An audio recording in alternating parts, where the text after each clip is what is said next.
As you're starting quantity surveying, it's a great thought to learn a few terms that you'll be using from the initial stage.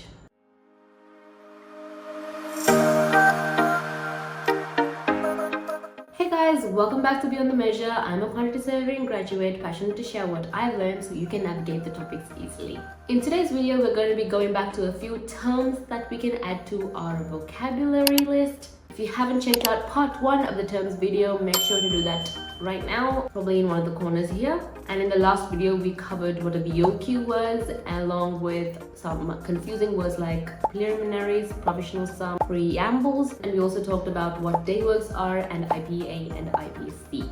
Let's jump right into the next 7 terms that we're going to be talking about in this video.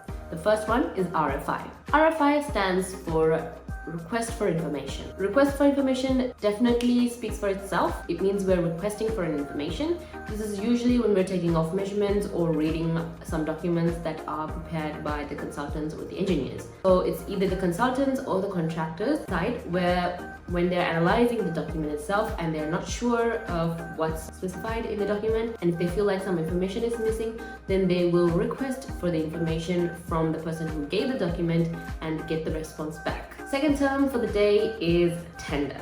Tender is a proposal that's used in a process to select the correct contractor for the project. This is one of the critical stages in a construction project before the contract is being signed, but all the parts are critical in my opinion, but that's a different story. And after the tender process only is when the contractor is selected and the contract is signed for the project to begin. Term number 10, if we count from the first video itself, is bid or bidding. Bid is a similar word to tender. It means the same thing, but there are terms where bid and bidding is different when you add the word document to it. So a bid document and a bidding document are two different things. A bid document is like a tender document. It is the document that the client/consultants are going to be providing. If it's an open-ended tender, then it will be provided in an openly manner, or if it's for specified contractors, it's for those specified contractors, but that's the document that they're providing with so the tender can start. Now, bidders is the term that's used for all the different types of contractors competing in the bid. And a bidding document is a document that's been submitted by the bidders to the consultants so they can analyze through them and find the correct contractor. Term number 11, liquidity damages. Liquidity damage is a term that's used for a pre-qualified compensation amount for delays that happens in the construction.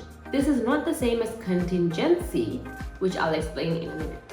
When a project is terminated or cancelled, this liquidity damage is not taken into consideration, and it's usually a small percentage from the initial contract price. Now, the term contingency, our next term, is for the unexpected costs and expenses that happen throughout a project. This term is not only used in the construction field, as like many of the terms that we've discussed. And to put it into a simple way, contingency means like a backup plan or a backup financial amount for the construction project. This is because when we're planning for a project where we go through a process of planning and risk management and risk identifications and mitigation plans, and one part of the mitigation is to provide a contingency amount. Term number 12 is retention money. Retention money is a portion of the payment that is retained or kept by the client to ensure that the project is done to its full course. It's kind of like a safety net for the client to make sure that the contractor does his job well, or else he's not going to get paid. It's usually a portion or a percentage of the ICP, initial contract price, and it gets released with another specific percentage for each work done in the IPA. And finally, the final word for this video is prime cost. I hate this term so much because it took me so long to understand what it means.